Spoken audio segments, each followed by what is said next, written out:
So it's getting recorded, right? Yes, yes. Yeah. So our first question is like smallest range 1. We are given an array of integers, and for each of the integers, we may choose any x which will lie between minus k to k, and we need to add it to x. After this process, we'll obtain some array b, and in that we need to find the smallest possible difference between the maximum and minimum value of b. So if you look at this, like if you add, I mean 0 is given, so maximum minimum both will be 1, so it will be 0. And here if you add minus 2, so minimum will be, I mean 0 minus of minus 2, it will be 2, and 10 of minus 2 is 8, so 2 minus 8, 6.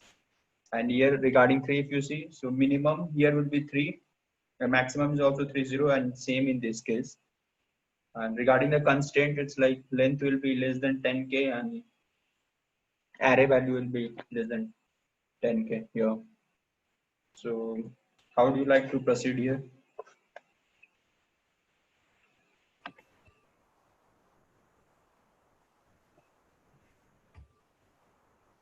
Well, yeah, this is everything is integers, and we have negative numbers also in this. I don't think so. Anything mentioned there, right? Yeah, they haven't mentioned. Okay. So, okay, assuming or maybe just starting with we have all positive numbers, you know. So you are saying that we need to find the possible difference between maximum value, And minimum value. minimum value, yeah.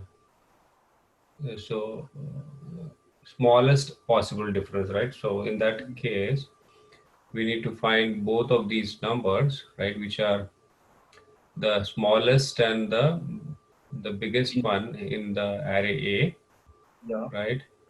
yeah. And then you can actually the smallest one you can subtract by value k, right? Okay. And smallest, yeah, maybe smallest, for smallest you add by value k, and for the largest you subtract by Subtract. value k, yeah. Yeah, yeah. Yeah, and then just find the difference. But in case if both of the difference is like if you do in the difference, if you subtract from maximum, you subtract the minimum value, you should get a positive result. If you don't get a positive result, then actually you need to do something different, right? 0 will return. Yeah, you can actually return zero value, right? So because we Yeah, can make equal numbers there, right? yeah. And that would be the most smallest possible Value. difference. Yeah. Yeah, I think it's fine. You want to share code? Yeah, but that looks the simplest way to do, right? Or do we Yeah. have any other better way of doing it? Anyone?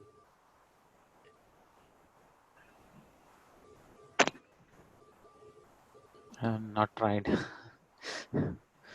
Okay.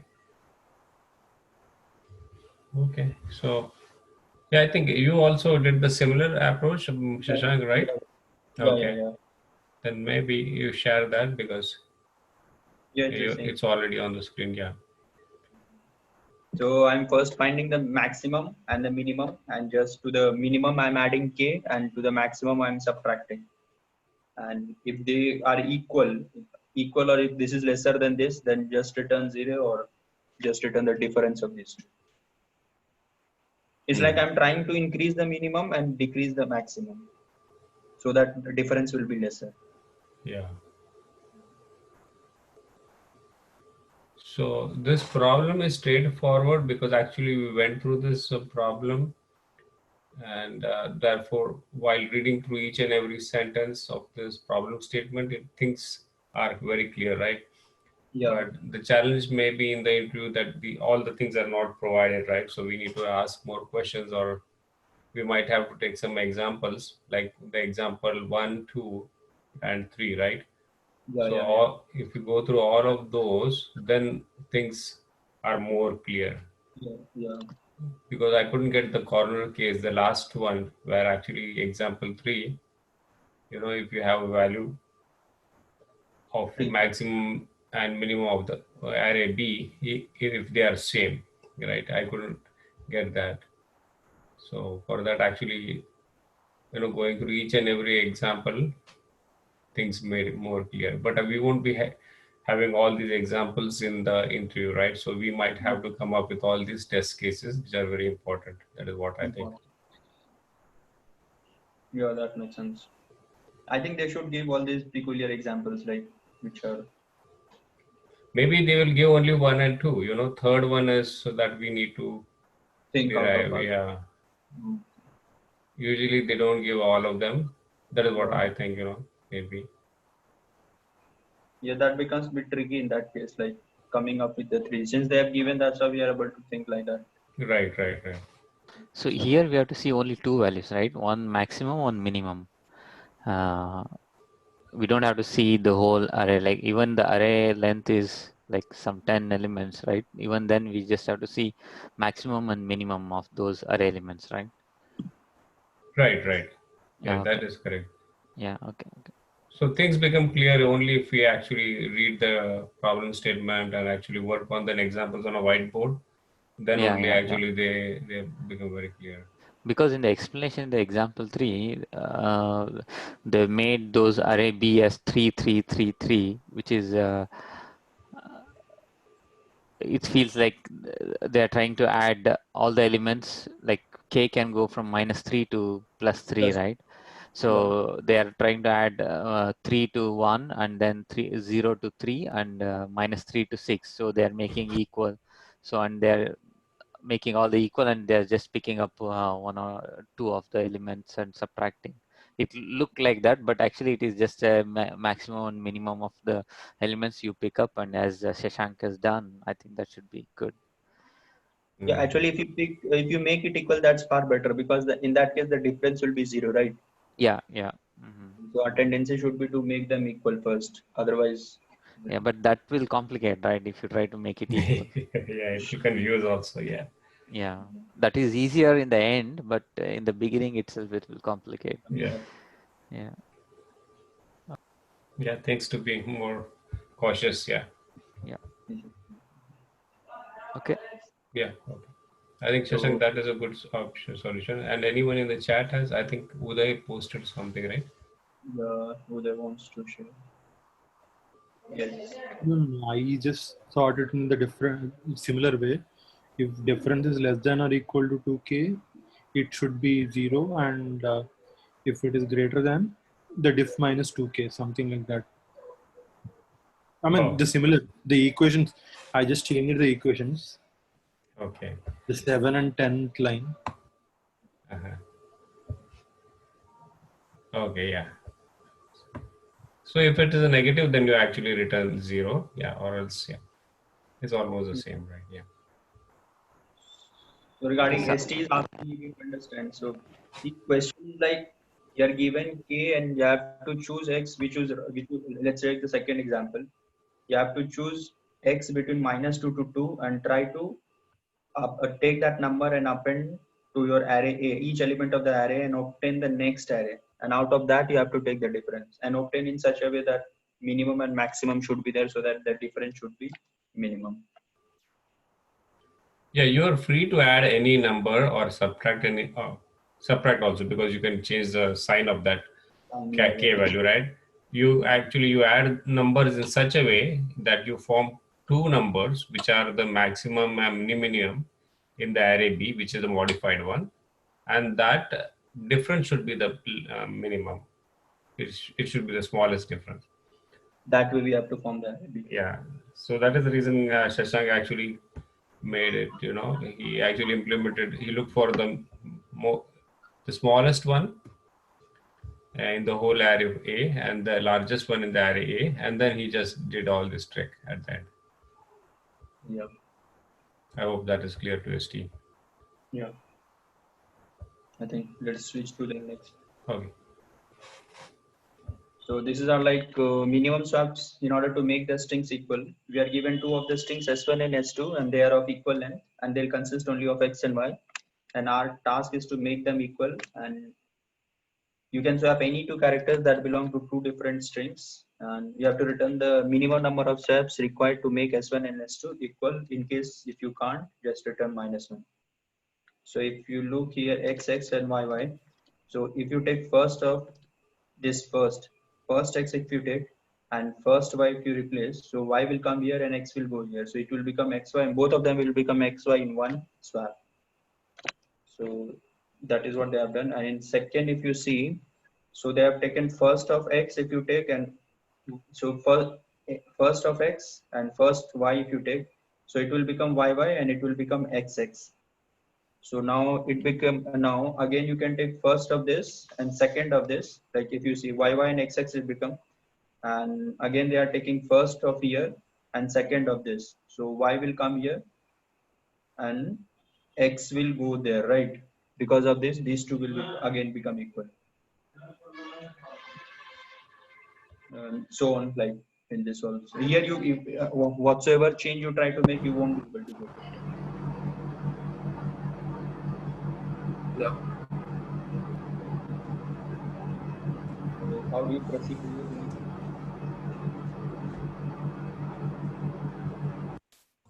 So the lengths would be equal. Yeah, length will be. Is that given? It's Yeah. not. I think it is. Definitely length. Again. And the second thing is that the string would contain.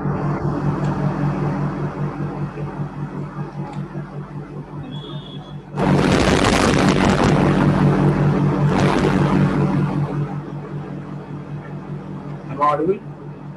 Yeah, it's audible. Okay, so yeah. So I approved this. Can someone discussing already? Shall I go ahead with what I had in mind? Yeah, sure, go. You can share if you want something. Yeah, I would say first share it on a whiteboard because you know that will be more clear.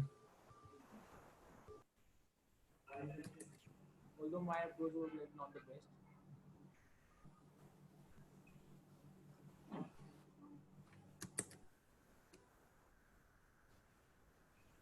I think let's first discuss that how do we determine whether it would be feasible to like equalize two strings or not.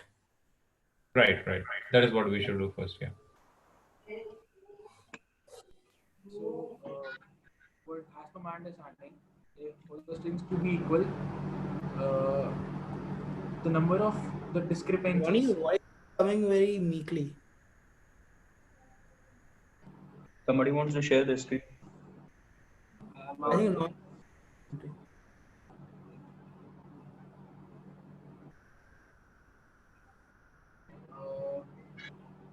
Just a second, I'm just sharing my screen. I'm having some issues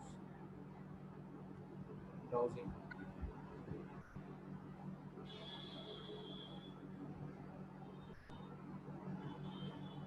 Okay. I'll take a little time. So sharing, I don't know, I have downloaded Zoom and I'm not able to use it. Meanwhile, you can discuss. Okay. I'm sorry. I'll just mute myself meanwhile. Okay, let me share then. So I'm sharing, okay?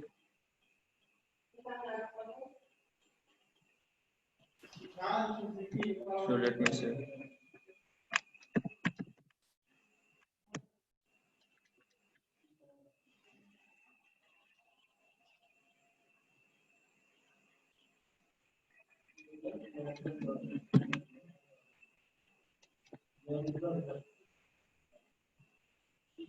Yeah.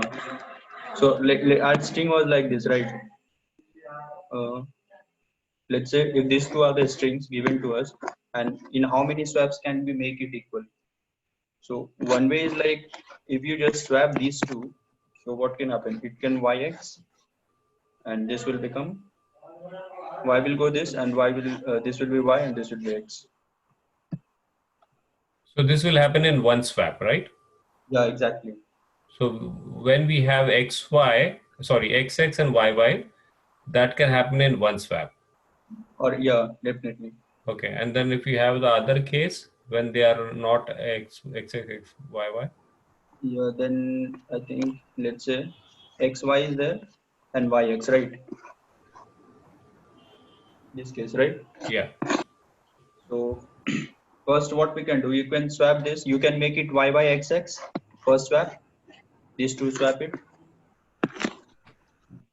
and Right. again these two swap it. So it will be xy, and it will be xy. So two swaps you can do.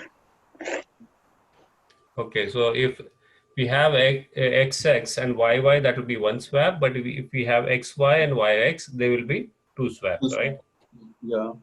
Okay. So if And the second string is xy and the first is yy, then I don't think we would be able to swap, right? Oh yeah, so that is the first condition, right?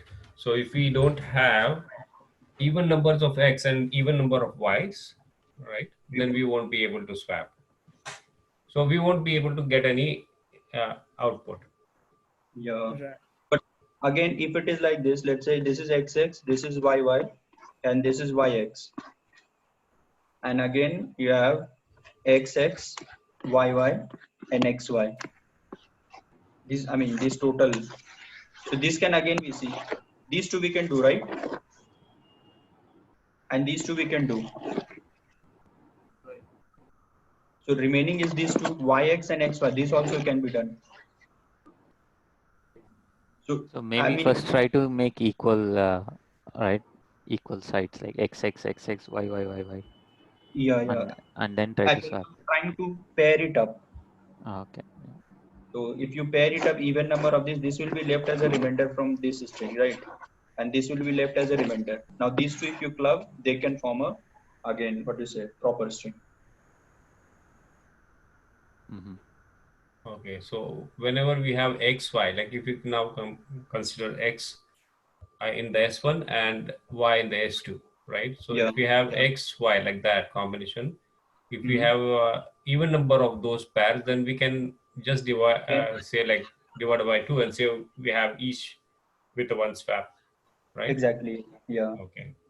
And then if we don't have, if we have like this, if they are odd pairs, like if we have y in S1 and x in S2, and if we have the opposite, like the last one you showed, x in S1 and y in S2, it means that will be the second case what you are describing. It will be a swap of 2.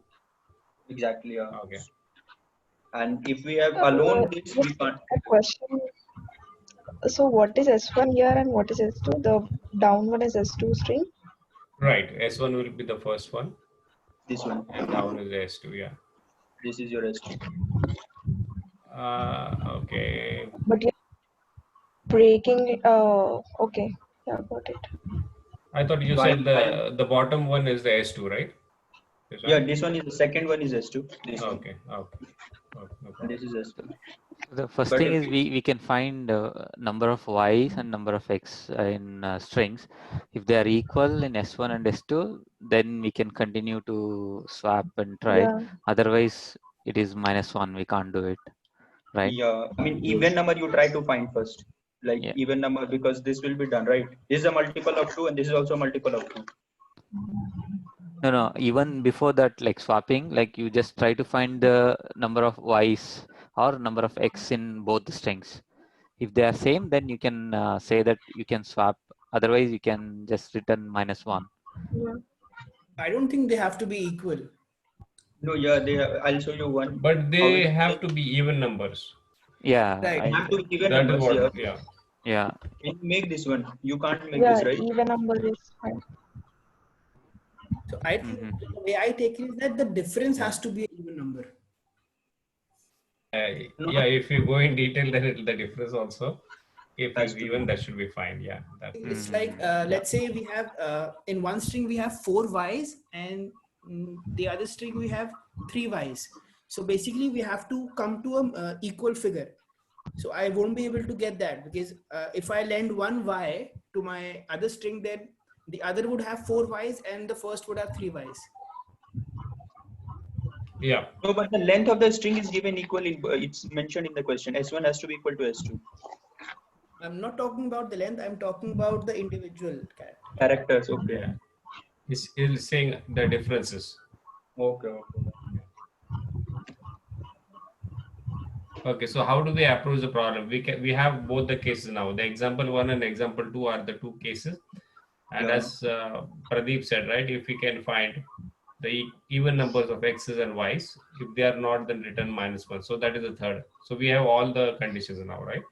Yeah. So I think first we'll decide to find which all are divided by 2. That will take, and we'll try to get remainder from first string. Let's say if this is the first string, we'll try to find how many pairs are there. If pairs are there, we already know one count is enough to swap them, right? Right, right. And remaining we'll have some odd stuff. This one, and we'll go to second string. There also we'll find how many of them are even multiples of 2. So if we know even multiples, that is also done. One swap. I mean, yeah. And rest is like you take the remainder from here and take the remainder from there. If they these two, I mean these two will take the special case that if this is y, this is x, this is x, this is y, then we can form. Because here also, if this is yx and this is yx, you can't form it, right? Yeah, I think, yeah, we can, if we take the example 4, then if we break it down the way Yeah. we are discussing, so that will give a clear picture, right? Yeah. 4 is Yeah, I think divide by so what is 2. the string? Yeah, Xx. I'll say xx, yy, xy, xy, I think you can copy paste the whole string. xx. We don't in this Yeah, in this not possible. sketchpad, I think Okay, maybe that is enough. Now you go for the next string s2. It is xy, yx, another yx, then it is xx, Yeah. yx. Okay. So if Yeah. we look, this 2x, 2y, and here again this one. So this got cancelled, right? No. If you see, no, you see that properly. It's not that way, right? Because you have xx, the first two are same, Yeah. right? So they Yeah. they don't count in that. So if you look at the second, one, which is xy, Okay. right, and then you have yx, they don't be a part of the solution, because they are already same, right? On the 0th index xx, they are fine. We don't count that. We only count that what do you say, not matched pairs, right? xy, x Yeah. in, so at index 1 is that one candidate, and Okay. index 3, if I say it as a 0 base index, index 3 is one candidate, right? So if you can just mark on the top with a tick, so you will Sure. get Sure. that, yeah. 0, 1, 2. Yeah, just you can say tick. You can just say tick. You don't want to write. Okay, Okay. fine. I'm right. Because your screen is, it will be very messy, A Okay. little big one here. Yeah. So you just tick on the first index. That is one Okay. candidate. Third index is one candidate. Fourth index is one candidate, right? Fifth is one. Yeah. And then you have seventh and eighth, correct? Yeah. Okay, so now in this case, like wherever we have x, y, how many of the x, y's we have? Like x, y in the sense, s1 is x and s2 is y. So we have at index 1, correct? That's yeah. And then we have it index 4, right? So both can be done in one swap in that case, correct? Yeah. So if we go that way, so that is one swap, and then if we go by, we don't have any other x, so that is a different one, right? Okay, Yeah. We so don't have another. Yeah. I yx think is in something. index 8 we have xy. Oh, index 8 we have xy, right? Yeah. This So that one. is one. That is one odd one, right? Hmm. Okay. Yeah. This one. So similarly, we can actually count for the y's also, yx, where y is in s1 and x is in s2, right? So how many of them are there in that case? So We have at index 3 and 5. 3, Okay. 5, right, and So 7 also. 7, yeah. So, but we have 3 in that case. So 2 can be paired. So we can have those 2 as swapped by 1, and then we have only 1 left in both the cases, right? Yeah. One is in 7 and 1 is in 8, which both are odd. The odd combination, right? Yx and xy. Right. Yeah. So those are the odd combinations. So if we swap them as per our example 2, we will need 2 swaps. And we'll be done. Yeah. Yeah.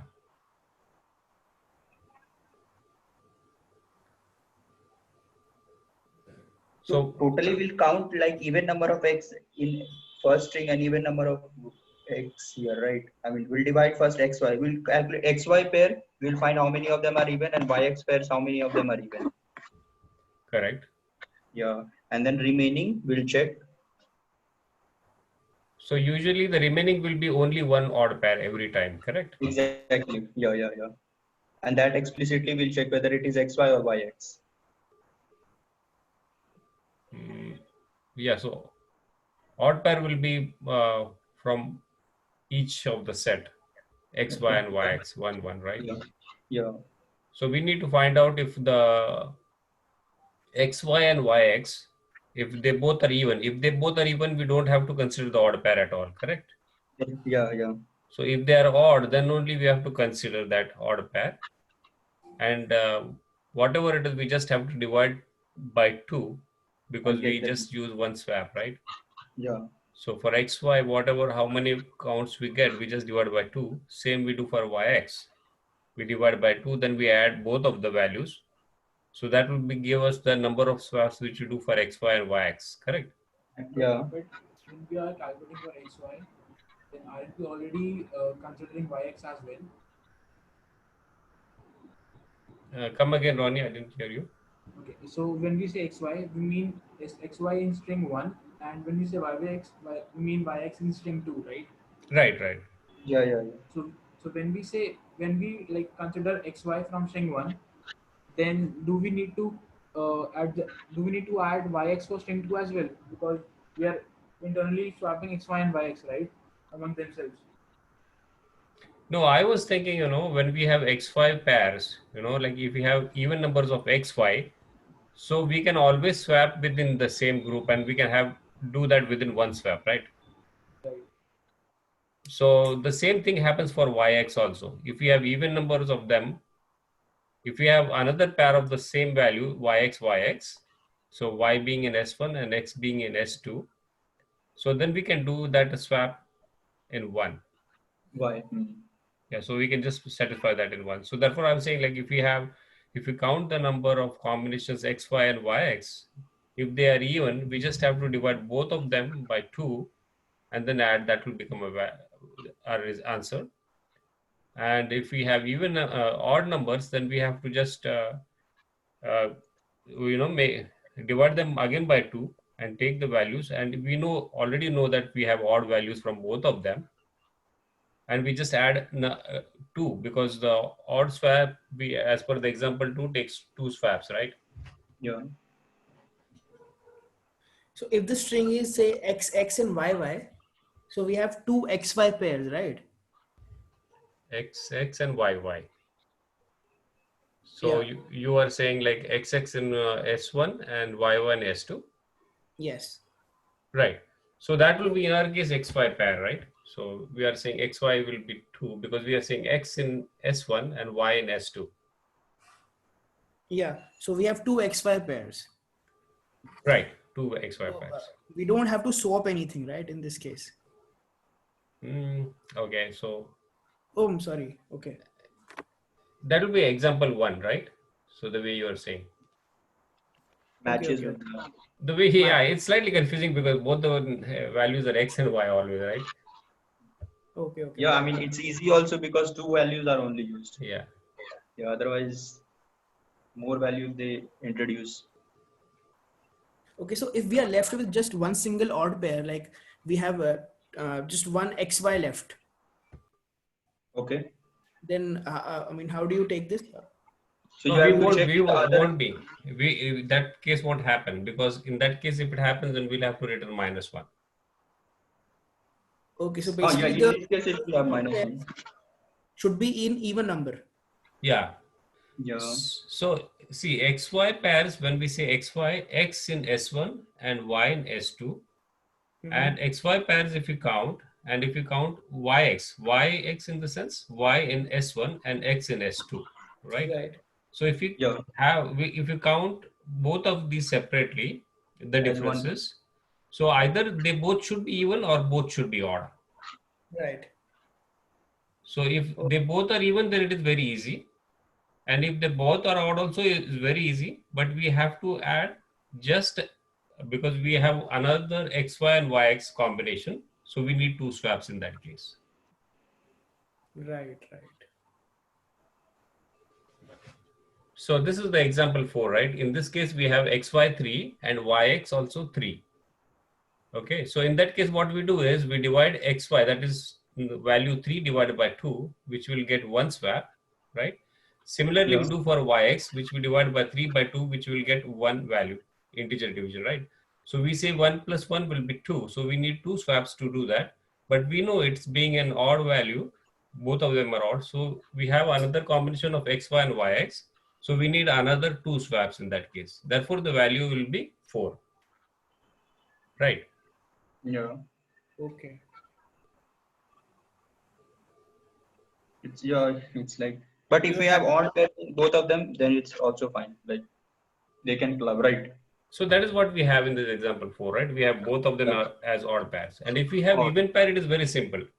Yeah, then there is no, pain. Yeah. So we just divide both of them by 2 and we just take the value and add both of them's value to the sum. Oh, so the answer, okay. Yeah. Okay. So code is like this, yours. So you'll be walking through both the strings, and this is this is that case. Like if modulus of them, if it turns out to be, xy plus yx, if you take mod of t, and if it is 0, then you return -1. Else you check xy by 2 plus yx by 2, and this is the remainder that you am getting. Remainder is like odd pair. From here you'll get one odd pair. From here you'll get one odd pair, and that will again form a correct swap, right?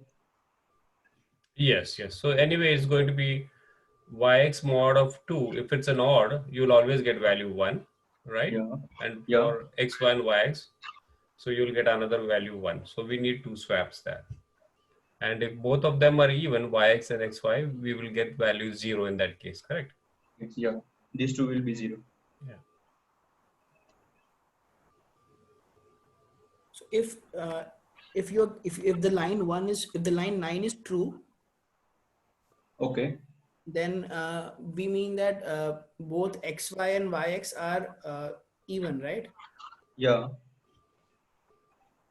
Here we are trying to calculate the what do you say, even. Yeah, even. That's why remainder will be 0. So but why are we returning -1 there? If the remainder is 0, then why are you returning this -1? Y plus s. No. Well, I think if it is not not 1, how does this if else gets executed? if this is positive, if this is not 0, then only it will get executed. Oh, I think what he's saying is if you add both of them and if it is odd, then it will return -1. Yeah, then it makes sense. Yeah. I should have written not here. No, this is right, right? This is also correct, but yeah, So actually. see, in C++, if xy plus yx mod of 2, if it is odd, it will give 1 value, right? So that is true. Yeah. So in that case, it will return -1. I think this is also doing the same thing, correct? Right. Yeah. So if this condition is 1, then only this if will execute -1. Correct. Yeah. So that is the corner case. What we are. Yeah. Well, you can write more explicitly like this. If this mod 2. No, it's fine. It's fine.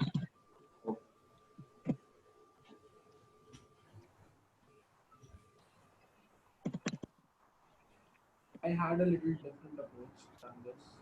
Okay. You want to share? Yeah, I can share. The time complexity for this will be O(n), right? Linear. Yeah, O of n. the time velocity of y solution is I don't know, Ronnie, your voice is coming very feebly. Feeble. Yeah, it's very weak. Yeah.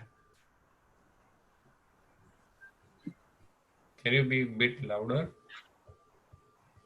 Come If to the possible, closer yeah. to the mic. Is it any better? You have some background noise. I've downloaded the Zoom client and I'm just having issues. Okay, just a second then. I'll just share my screen first. Okay, go ahead. Yeah.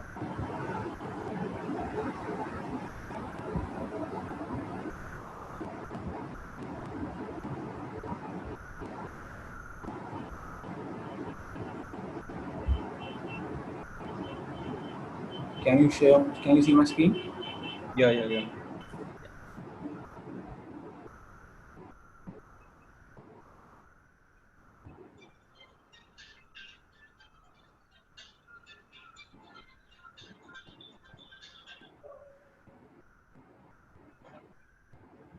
Ronnie, we can see your screen. Go ahead. Yeah, we can see your screen. Yeah.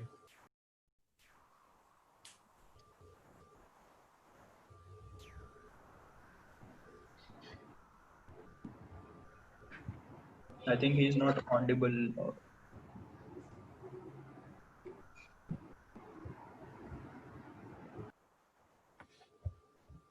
Can you hear me? Yes, Yeah. you can hear Now you it's now. fine. Clearly. Is it better? Yeah, it's very Awesome. better. So I've connected using my phone now. Yeah. So the initial approach is same. Like I'm just counting the number of differences we had.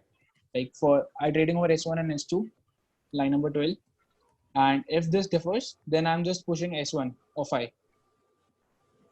I'll just come to why I'm just only keeping track of one. Okay. Okay. And currently, if the difference is Odd. if the difference is odd, then it's not possible to solve. Then return -1. Mhm. Right. Otherwise at line number 18, we can guarantee that the pair is equal. Like the solution is possible, right? At line number, if this if condition fails, then we are pretty sure the solution is possible, right? Yeah. Yep. Okay. So this means that irrespective of the number of xy pairs or yx pair in string S1 or S2, there will be a correspondingly opposite pair in the other string, right? So if S1 has xy, then we are sure that S2 will have xy or yx in whatever order, but it will have those strings, right? Yeah. So it will So have a possible basically, answer. Yeah. right, it definitely has a possible answer, right? So I'm just taking this xy. I am not concerned with S2 because I'm pretty sure that it will have an answer, right? Yep. Okay, so now I've just sorted this S1 string, like, so not S1. So I'm just keeping track of the strings which doesn't match, because we are only concerned with those strings, right? So xy. Let's say this is the string. 1, 2, 3, 4. Yeah. So in this case, this X string and this X string matches, right? This character. So we don't need to keep track of it. This and this does not match, but this and this matches. Then this doesn't match. Then this doesn't match. Then this matches. And this is the final string S1 and S2, which does not match, which we are supposed to match, right? So basically, we are supposed to find the answer, like minimum swaps required for converting S1 to S2 with this as our new S1 and S2, right? Okay, so your A is XXYY, right? Exactly. So this is my A. Okay. I don't keep track of S2 now because I know that the answer is possible, right? Right. Yeah. So now I'm just sorting it. By sorting, I'm just getting all the X together and all the Y together. We can do it this better than that. So now I'm only counting the number of X pairs and counting the So number how of are you Y sorting pairs. it? Like, how are you using this function? Which function? Line number 22? Yeah, this sort function. Yeah, it'll just simply sort, it'll just give me all the X first and all the Y's later. So are you using some comparator function or something? Or? No, it's a Alphabetical sort. Yeah. Okay, alphabetical sort. Okay, got it. Right. Lexicographical sort. Yeah, that's true.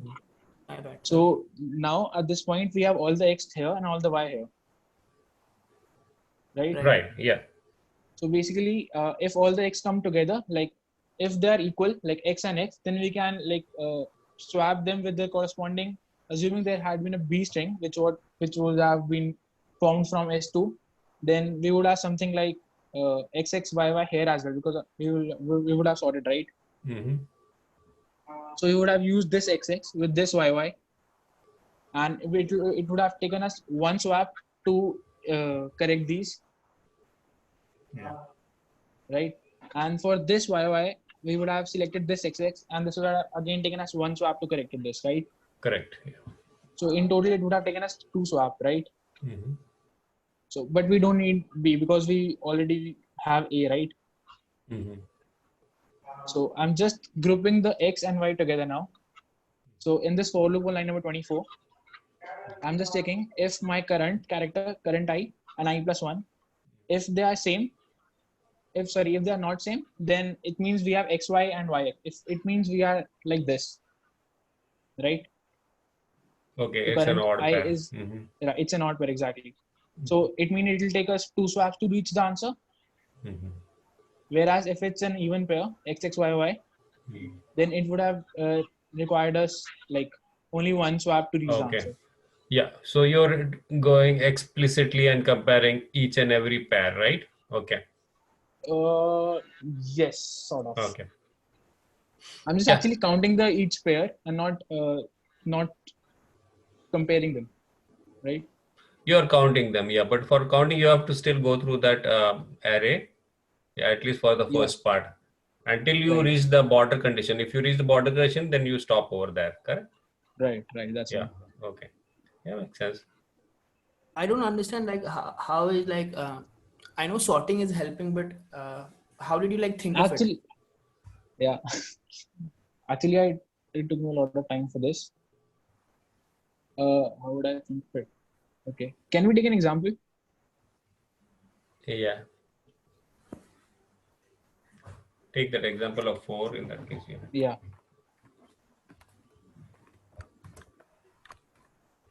So I looked. Could you at make the this. font a little bigger?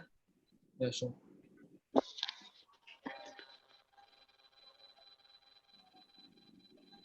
Is it better? Yeah. Yes. So I realized that we don't need to keep track of the characters which are same, right? So simply remove Right. that in the first case.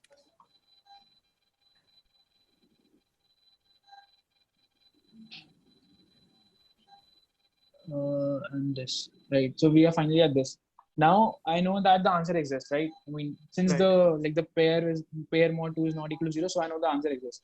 So at this point, I don't need S2. I just need S1. Okay. So now what I wanted was that how can I club them in a way such that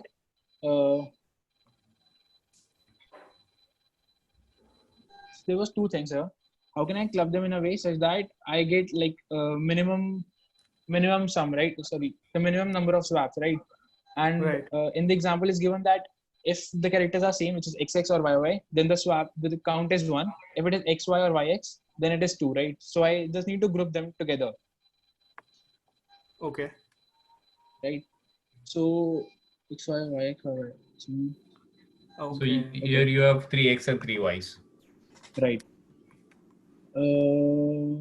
Okay. So when you group this to 3x and 3y's, so Right. to decide what the other corresponding pair is, don't you think you will be needing string 2 also?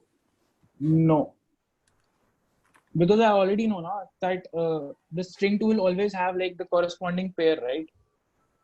So I don't need to check that whether it has or not. So he's just taking the string 1, and you know that these are the only candidates which we can swap, right? So in this case, we Right. just have to find if we have an odd pair in it. And if you don't have an odd pair, if you have all even pairs, the easiest way is just divide them by 2. Okay? Right. But if you have an odd pair, we have to take that corner condition as per the example 2, and we just have to add 2 if it's an odd pair. Right. But we still have to find the even numbers. So when I reached at this step, I had in mind to divide by 2. Like what I had in mind was like take the number of unique x or unique y, divide by 2, and then do a plus 1. Plus 1 because we would have like plus 1 if we have an odd pair as well.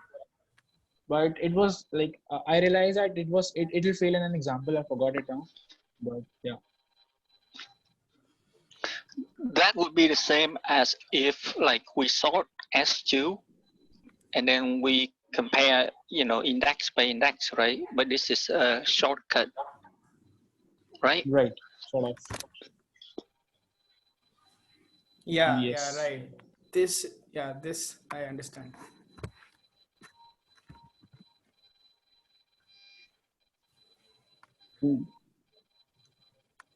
Okay. Is it fine? Does it make sense? Shall I Yeah, stop yeah. sharing? Yes, yes, yes. Ronnie, please share this code on Discord. Sure. Okay, thank you.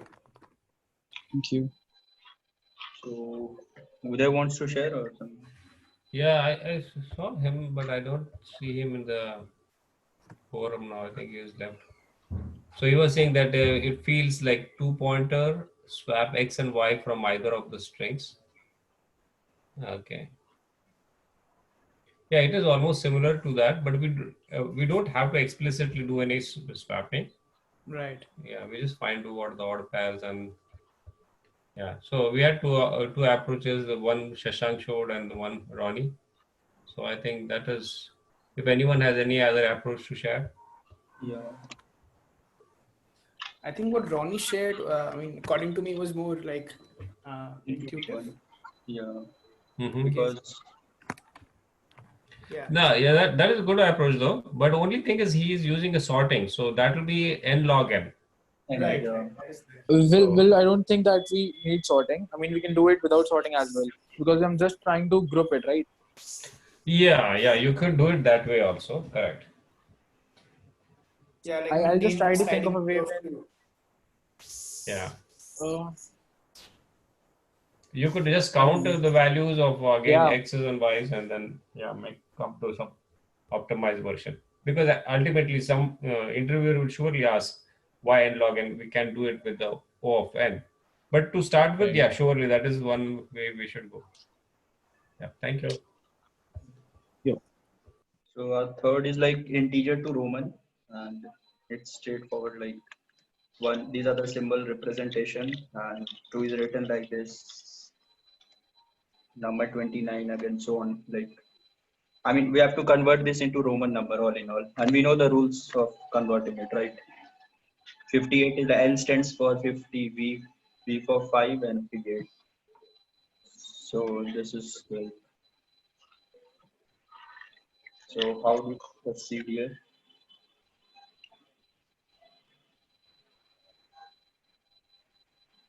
So first off, my concern in such cases, usually I've been using only the symbols like I, V, X, and max to L.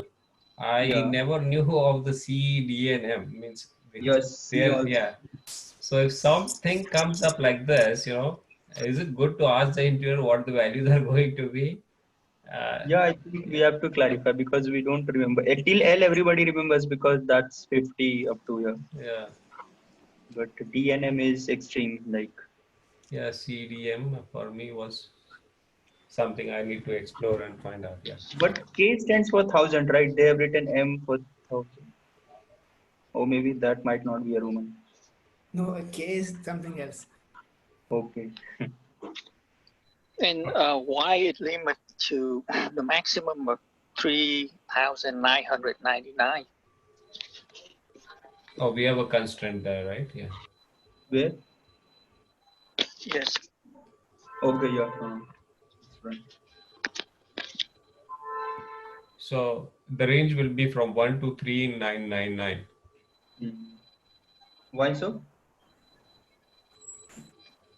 Symbols finish. What would be No, the? you can still have 4,000, right? M if you have 4 times 4,000, it will be. So Yeah, it looks like, but they might be limiting only for this problem, I think, right? yeah. There might be some reason, right? Because it might overflow. But if we are you, returning Yes, string, right? string. You're returning string. Yeah. Why it will be overflow? okay. That is right. So it won't be an overflow either. So let me try 5,000. Yeah. So it looks a very straightforward solution, right? Yeah. So Yeah. you just go through the numbers every time, and then you just find out. You start with the biggest number first, right? Like if it's 1,000, you Okay. just divide by 1,000. But only the very different thing what we need to consider is if we have a smaller number, like if we have I before V, okay, and if we have I before X, so we'll have those different values, right? So keep a table Yes. of all map of all the numbers, right? Those 1, 4, 5, 9, 40, 90, 400, 900, 1000.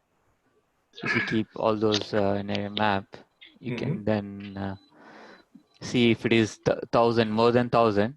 You can just keep adding M. Oh, so First you you are have to saying you make a table or a map, right? Yeah, map or a table, something like that, to keep track of numbers. These like 4, 9 special, everything 1 to 1000. You keep track of those I 4, 5, 9, 10, 40, 50, 90, like that. or maybe because of that they have constrained to 4,000 or No, 4000 also you can just add, right? For mm 4000. MMM. Yeah. Yeah, I don't know why they have kept that as a constraint, but you can still go to any number, right?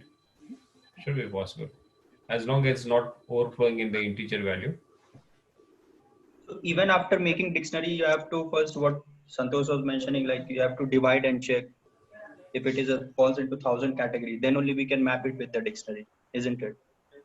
Yeah. Or you can No, his Like approach is slightly different. He says make a dictionary, right? yeah. And just find how many numbers of 1,000s are, how many number of 900s are. So how will you get like how many thousands are like 399 is there? So how will you get like it's a 3,000? So so you'll have to divide by maybe if you subtract by like you get the 3, right, which is like you loop 3 times, so that you have 3 m's, like 3000. yeah, that's also So you will subtract by 1,000 every time. Yeah, Okay. so you have 3998, right? So Okay. this one you go like 3 times, so you have m and then this is like 900. You don't take this one, so you just subtract. This one will be 900, so 900 is cm, and then this is 98. 90 is xc, and 8 is, so you keep doing this, and then you should be able to reach this value.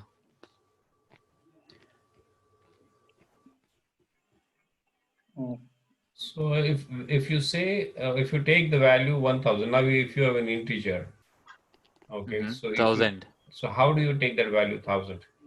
1000 we know from the table that it is m, so you just return m.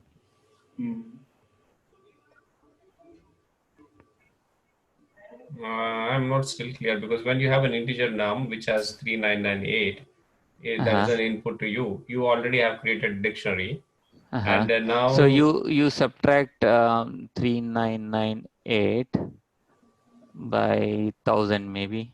Yeah, 1000.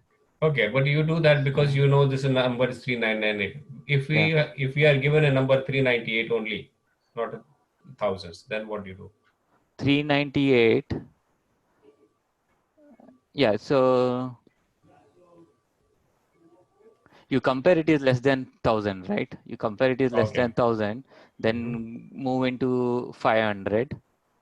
So that Less than condition, 500. So that is So, what but I mean. That division operator would have done. What you are doing, like comparing whether it is falling in 100th range or 10th range or units range. Yeah, that is the trick. So- That is what could be done by division. You are also doing the same thing, but in a different way. Because when you divide a number by 1000, you will get some remainder. So it will say no, it is falling in this range. yeah. So one quick thing about how you can think about this also is you can just use like a recursive way of doing the same thing. So essentially, if the number start from the top, right? If it is greater than 1000, then it's essentially m plus the resolution of whatever is minus 1000. That's it. String Remaining concatenation. 1000 minus the remaining number. The remaining number minus 1000. So it will be int to Roman of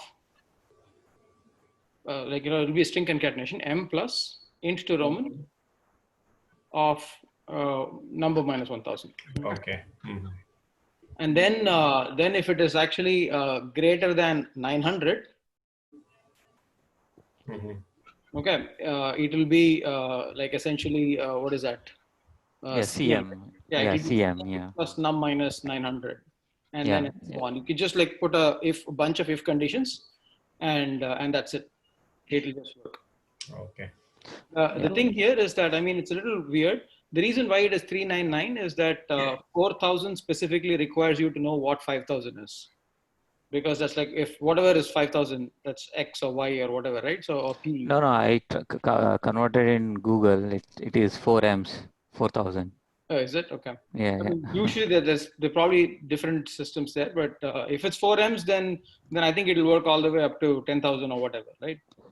No, I think 5000 may be something different. Maybe I did not try. I can No, if it's try. 5000 is something different, then it is M whatever. If let's assume 5000 is P, then 4000 is MP, right? You're following the same logic. Which is why 5000 5000 is something. Yeah. V. They are using V again. Yeah. It will but repeat. it'll be a different V. It'll be like a V with like a dash in between or something like that. Yeah. Maybe this is just showing V in the Google. Yeah. Yeah. Let me also look at it. So 5000 is. So because of symbol constraint, I think they have picked it up to 4K. I mean, 399. Yeah, it is V with a bar on top. Okay. Yeah, V with the bar. Yeah, I was looking only up. Yeah. So that's what I was saying, right? So it's not an ASCII, but if you do that, then essentially it will be M V bar will be 4000. Yeah. So they have scoped down the problem for us. Yeah, that's good. Yeah. Actually, 4000 is apparently I bar V bar. I bar is essentially for it's 1000 as well, but they use M for 1000. So Anyway, bar denomination of what? 1000. I mean, bar stands for what? Like. No, it's just a symbol. It's a different symbol. That's all. Yeah. Let me put that on chat. There is actually a thing. So if I just go here and type 5000, it will tell you the V bar. So in any case, I mean, I think all I was saying is that for this one, for Roman numerals, since it's sort of like pretty strict, right, in terms of how it works, it's monotonic of sorts. So you can just put your conditions in reverse order. You can start with 1000, then 900, then 500, then 400, and then whatever. And then as long as you go through that list, and then you can just use recursion at that point to figure out how do you calculate the remaining number. The thing with 9000 is that with 900 is that you would say that it will be CM plus int to Roman of the number minus 900, right? So you'll add 2 characters at that point in that case. Or did I do the? Yeah, it is right. CM goes first. Yeah. Yeah. A recursive call, can we not pass that number modulo either 1000 or 500 or 100 instead of? It will work multiple times, right? It will just go into the recursive depth. So for 4000, like for 3000, for example, I mean, it's an optimization you can do, but I don't think it actually gets you a whole lot, right? For example, if you have 3999, that is the same as M plus whatever is the value for 2999, which is the same as M plus whatever is the value for 1199. So you could kind of divide that by 1000 and then, instead of put that many M's and whatnot, but this is extra lines of code, which you may not need to. I mean, depending on if from an interview perspective, which is more efficient, not really entirely sure.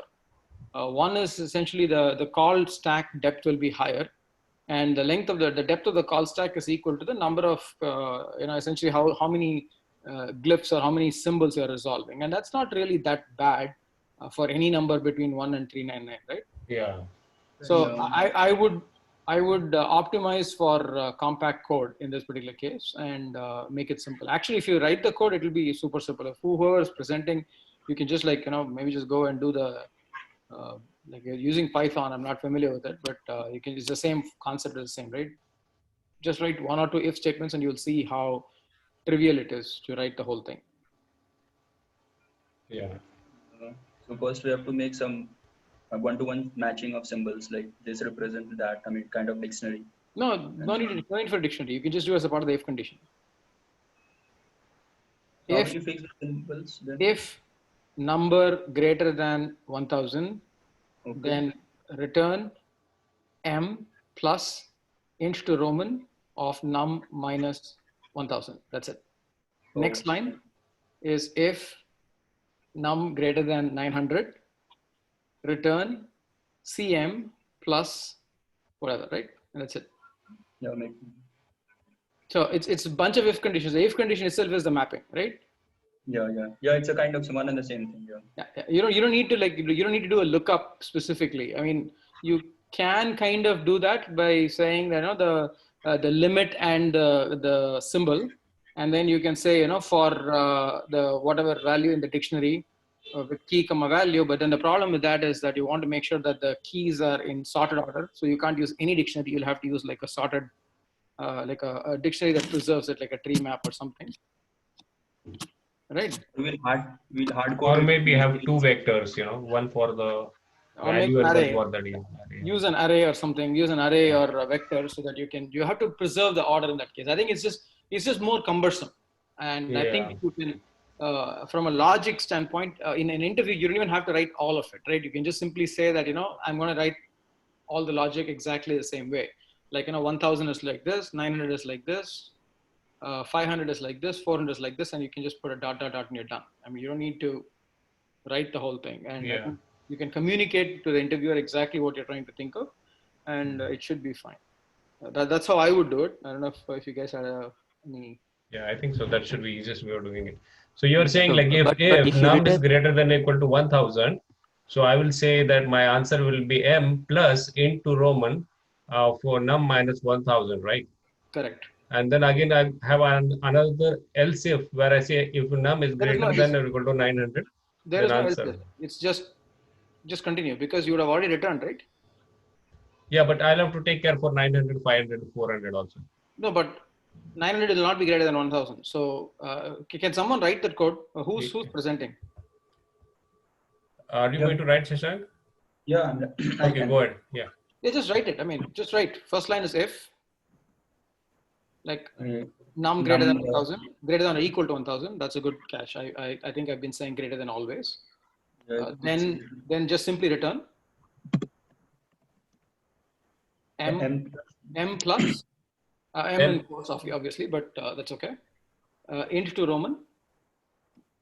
It's the same function. That's the call function. Num minus 1000. That's it. Right. So if it doesn't go through this loop, that means that the number is not greater than, doesn't go to this if condition, right? That means it's not greater than 1000. Then just simply if it is greater, then the return happens here. So there is no else. Right. So put if num, let's do one more. Right? If num greater than 900, greater than or equal to 900, return cm plus into Roman of num minus 900, and that's it. And so on. You just do you just encode all of them in strictly increasing order in this case. That's it. Yeah. So it will never go into the second thing. It will only go into the second thing if the number is between 900 and 999. Right. Yeah, that makes sense. Next would be from 500 to 900, right? Yeah, so we have all the combinations, 500, 400, 1000, yeah. Greater than or equal to 500, right? But when you write it as greater than or equal to 500, it will go from 500 to 899. Right. Yeah. It will never, because since you're doing checks in sequence, you will always pick the first one first, and then it will be done. So it will never go into the next. It will not even come to the next one at that point. It will come as a part of the recursion. Right. Yeah. How many if statement gonna be in that function? One, It will be a two, stack of three, ifs. 4, 5, 6, 7, 8, 9, 10, You can 11, write. 12, Can you write down 13. what all you need ifs for? Like you need 13. What's the if next is 500? Can you just write the number 500 in line 7? It's almost 13. No, don't do the ifs. Just write 500. That's it. 500. And then we have a 400. 400. Yeah, 13. Yeah. It's 500. 13. We'll have one for 500. We'll have one for 400. Yeah. 100. One for 90. 100. 100. Just 100. 90. 50. 40. 10. 10. 9. 5. 5. 4 and 1. I would say iterative method is even simpler, right? If you I mean, instead of writing you can also. convert this to iterative as well. It's the same thing. Yeah. Like you can essentially, instead of like, if num greater, you can do while num greater than 1000, you can just do m plus, and then you can keep repeating, and then you can just do while. So I mean, you can convert each of these ifs into a while loop. Yeah. And then continue to do the same way. I mean, the crux of the matter here is that specifically for Roman numerals, you might be able to get away by doing this. So this many is what you need, Leon. And what about 0? I had a question. How do you deal with 0, or should you deal with 0? No, Zero actually, is mentioned, I think. 0 is blank. But 0 should be blank. 0 is possible because of the way you're doing it, right? Yeah. One time it if m is 1000 exact, then you're doing into Roman of num minus 1000, which is essentially you're calling into Roman of 0, right? Yeah. So you should be returning 0 is blank. Now, if the interviewer is actually saying that if the number is out of range, you should tell me that the number of is out of range, then you will have to probably use a helper function in that case. Your original into Roman will do this conditional check for 1 and 399, but your child function, the helper function, will not do that. Like, does that make sense? Yeah. Like if as an interviewer, if I tell you that if the range is not in this particular thing, I want you to return the string error, right? Exactly the word error. Then if you just wrote this code, and if I pass 0 to you as input, then you will return blank, which is not what I want. So you may have to handle that as a special case in the parent function, which is like a small change, but you just need to know how to adapt the code for these specific requirements. Yeah, shuttle difference is there. I think before even starting a line number 3, you can check that if the number is 0. No, you can't, because as a part of the recursion, Did you it could fix the NIPP, the solid, the size already? No. I mean, I did, but I didn't push it. I think he's talking to someone. Does it look okay? Maybe you want to mute. Yeah, mute Leon. Sure. There's another bug I saw. Shashank, you are the host, so you should be able to. Yeah. do it. Shashank, If not, you can just like grant host access to somebody like Santosh or someone. They can, like, if you're presenting, just give somebody as like a co-host option. They can mute people. Yeah, this is good because I actually the way Pradeep said, I did it in an iterative way, but I just used a lot of if statement and did a while. But the recursive way is actually much more intuitive now. Yeah, I think that's a good way to do. Yeah. So full disclosure, when I like joined Amazon, this was one of my go-to phone interview questions. For that, and I used to ask this like pretty much in every phone interview of mine, and the problem was that I stopped when I had 3 back-to-back interviews where they were like, "What is Roman numeral? Tell me more. I don't understand. I don't know what it is." And I spent about 15 minutes teaching them what Roman numeral was, and then I decided not to ask that question anymore. So it's a very stupid question because I mean, I don't even know if Roman numerals are taught these days in schools or anything. Even clocks these days have numbers instead of like the Roman numerals. So yeah. What are you trying to check from this question? Because no such data structure is involved here, right? No, this is just straight up coding. Your ability to code logical and maintainable code. You're able to decompose the problem into its recursive elements or iterative elements as the case may be. And you're able to define a recurrence relationship or a pattern of saying like, I'm going to do this first, then do this first, and then so on, right? So there is an element of composition that you're dealing with. And that's what I was checking for. I replaced it with another question though, which is... Can you share that as well? Yeah, sure, absolutely. And the replacement question was actually, how do you convert a number into text as you write on a check? So 176 will become 176. Oh, 345 becomes 345, right? So that one, at least people don't like. It has the same complexity, and you can do it exactly the same way. I think that is more complex. No, not at all. Not at all. If you have this as an algorithm or logic, you can do that. I mean, we don't have to solve it here, but it's the same thing, right? It's same. Yeah, it's no, exactly but the same if we have numbers like 100,000, and then it becomes more complex. It is actually, Santosh, spend some time thinking about it, and then you can see everything. See through that. It's identical in terms of complexity, and it was giving me the exact same signals that I was getting from this question and that question, except that I don't have to explain the number writing part because people understand that. I think that is an LC question. That is an LC question. Yeah, it's a hard problem on lead code. It is a hard problem though, but yeah, there are some tricks there. Yeah. This is more straightforward, I would say. But there you have to handle some more. If you have million and all, then it will be difficult. But no one will write million in check. You'll be surprised, but yeah. Surprised, yeah. Yeah, that's true. No, but again, the same concept, right? So yes, I agree. Same concept, yeah. And I think that question will not be asked in Amazon interviews because if I remember correctly, that question is actually is used while interviewers are taught at Amazon how to interview. Okay. So they use that question about like number to text as a part of their SDE interview preparation, testing things, saying here's a question, what are the key things you look for, what kind of errors you will follow, and things like that, right? So in the candidate solution, they'll provide they'll make a couple of mistakes, and then they'll ask the interviewer to say which mistakes will you penalize, which mistakes you won't penalize, and things like that. So it's for interview training purposes to use that. So I'm fairly certain that question, would not be asked or should not be asked unless you have a lazy interviewer who just took the training and said, you know what, I'm going to use the same question anyways.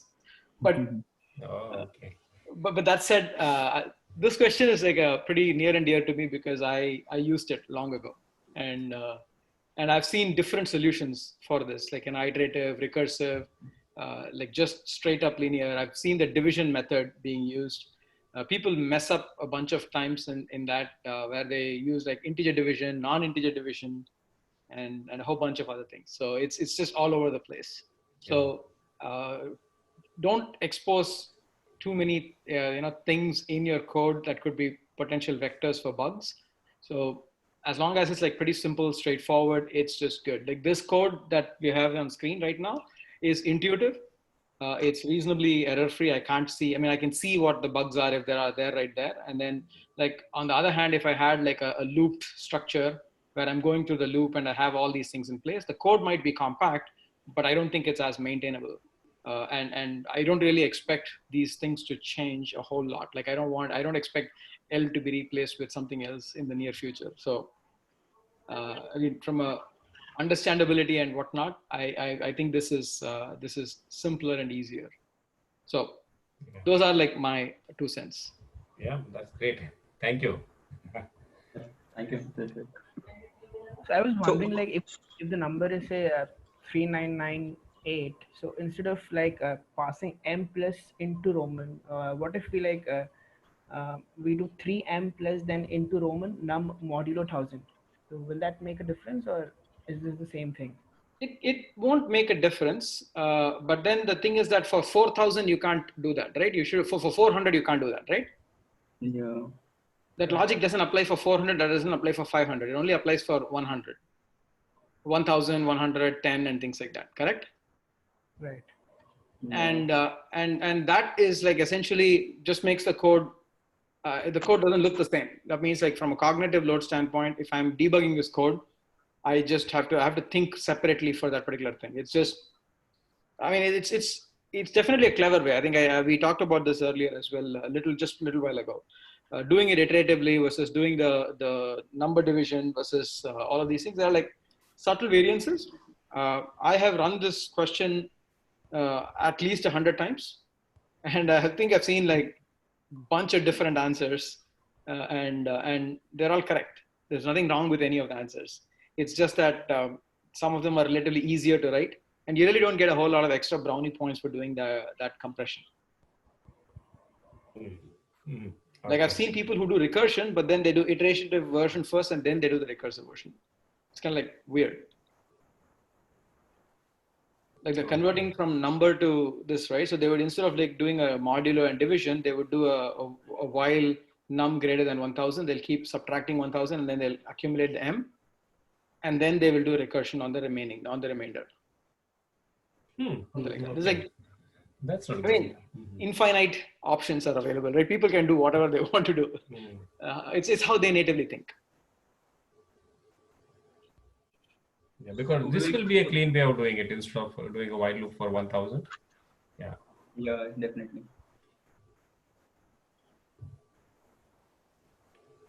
Yep. So, it's fine, right? Yeah. So, you have any other approach to share? I haven't coded it today. This one. Okay. So I can share you mine iterative way though, but yeah, it's not exactly. Yes, sir, let's see. More of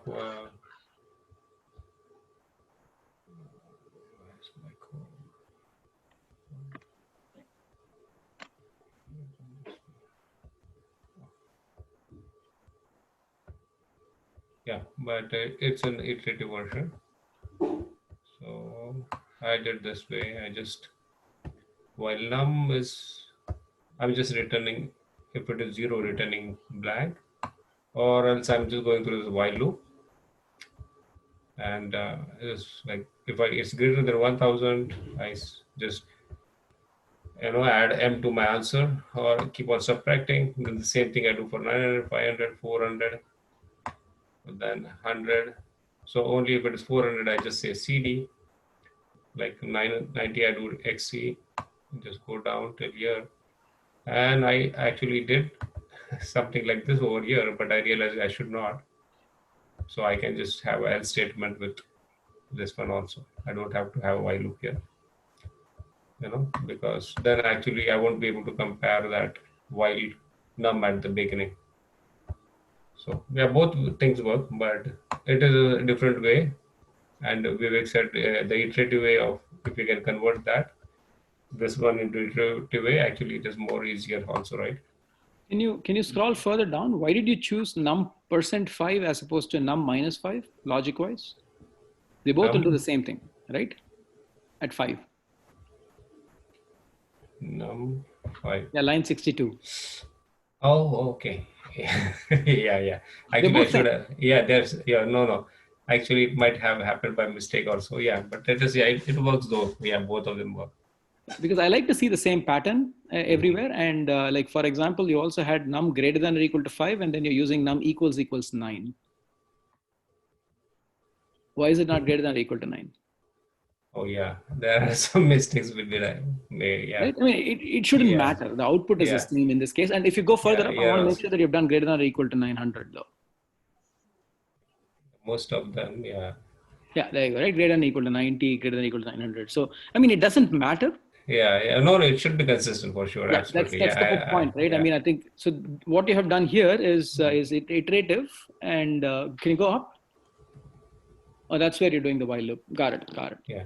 You can actually put the while loop with each of the ifs instead of that, and then that will also work. We just talked about that, right? So you are saying this while loop over here like this? This can be while num greater than or equal to 1000. You can keep doing this, and that's it. There is no else if. Right. So separate ones for each and every one. Yeah. Correct. Yeah, that also works. Right? Yeah. That might also work. Yeah. Okay, it's just different ways of doing the. Yeah, there were some bugs in my code. I never saw that also. Yeah. They're not bugs. Maybe when I was running that. They're functionally correct. Yeah. So they're not technically bugs, but essentially it's just not consistent, clean code, right? So correct. just more from a why is it equals as a person who is like debugging this. If I'm supposed to maintain this code, it'll just be a little harder for me to Absolutely, yeah. support this. Yeah. I think that equal to was because at every 9 such positions 2 symbols we are using. At every greater than 1000 we are using 1 symbol, but at exactly 9 No. Only for 9 because there is nothing there. That's why 9 and 4 are nothing. For 90, you still have to do greater than. Yeah. But to make it consistent, we should always do it this way, I would say. Exactly. It doesn't make sense to do that, because both of them work. And the same thing with 5, right? You could have done mod 5. Same thing with even num and 4. You could have done mod 4 instead of minus 4. It'll still work. Yeah, it'll work. That's Right. correct. I mean, you can also get crazy and do a bit mask and 4. You could say num equals num and 4 or and 3 or something like that. It'll still work, but that but may not be the right. Maybe same for everything should be fine, not different for different things. Yeah. Bit would be a bit faster, like compared to this normal. I don't know. Yeah. It's subjective. I mean, I really don't know. It depends. I mean, these are high-level language items, right? So I don't know how they get translated into lower levels. Because the lower level also, they will make it more optimized. So everything should boil down to the same. That is what this will be also converted to 0 and 1s only, and that already we are converting to. No problem. Right. Okay, so this was what I had, and in the solution also they have some different approach, couple of approaches, right? Yeah. So, but I thought this was the easiest way to do it. Yeah, it was nice. I mean, crisp, and because we could follow that. So I think Pradeep was saying about having those 2 different vectors, right? That is a approach which is discussed in the solution. They have those 2, but there is while loop for both of them. Yeah. Yeah, my recommendation would be do what is natural to you, what makes sense, and what you are comfortable with. And I mean, if recursive approach is the most common thing that strikes you, then go do the recursive one. If iterative is the better one, then just that's what is natural to you, then go for it. It's just that the code is actually not a whole lot different between the 2. I mean, recursive is simpler. If I were to, instead of like in Python, you probably had to do it in 2 lines. In Java, I just did it in 1, right? I would do if num greater than 1000, then right there, I don't even use an else. And that way it's just like, 10 lines of code, and that's it.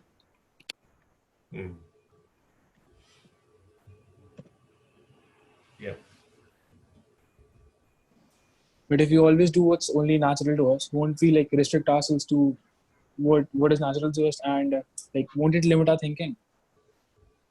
It's like I know how to do it the other way, and if the interviewer pushes me, I can actually go do it. It's just a little unnatural, and I can do it. Okay. But it's just that I mean, an interview is not the place where you want to stress your comfort zone. I mean, if you're practicing, sure, absolutely, because be prepared for a scenario of where an interviewer comes and says like, what if I provide like, I don't know, something as like saying this is it, and there's no limit of 399. It can be as large as it can be. It can be like 1 billion, or it can be long or something like that. So that will be that many M's, right? So now your recursive stack will fail, and then they will specifically ask you to. Essentially, that just means that you are now solving for it in a different way. I love this one. Go ahead. Yes, this is what I saw from the solution, like in the discussion section. This code, like they have just mapped it, and for every corresponding number and Roman in the mapping, as long as your number is greater than I, they'll keep on reducing it and appending it to the this list, and at last just join them and return the string. But this is not very intuitive. Yeah. We can. These are the most quoted I saw there. Yeah. I have seen this. I have seen this specific approach before, and it's been used, and it's actually pretty neat. And this is intuitive in the sense that if you're able to understand the linearity of it, like if the moment you write if num greater than the while num greater than 1000, blah, then you write the next one. you're like, I'm writing 10 blocks. So I might be able to compress that into just one block, which is being fed through a data pattern, right? Okay. So, and the data is coming in the form of an array, and that's, I can easily write it. And then that should be something that it's reasonably intuitive. How are you dealing with 0? 0, I'm not taking care. I mean, whatever all the symbols will be, I mean, corresponding to the map only I'm taking. If it is 5, I'll give 5. And 0, why that is, case never arise. why is Roman an array instead of a string itself? Pardon, I didn't get. Because he's 21, picking the Roman, number, right? why is it not a string? Number as Why is key. it an array? I'm picking it as a string. Why? No, Roman 21. Like, why? I'm trying to look for why do you need to do a join in the end?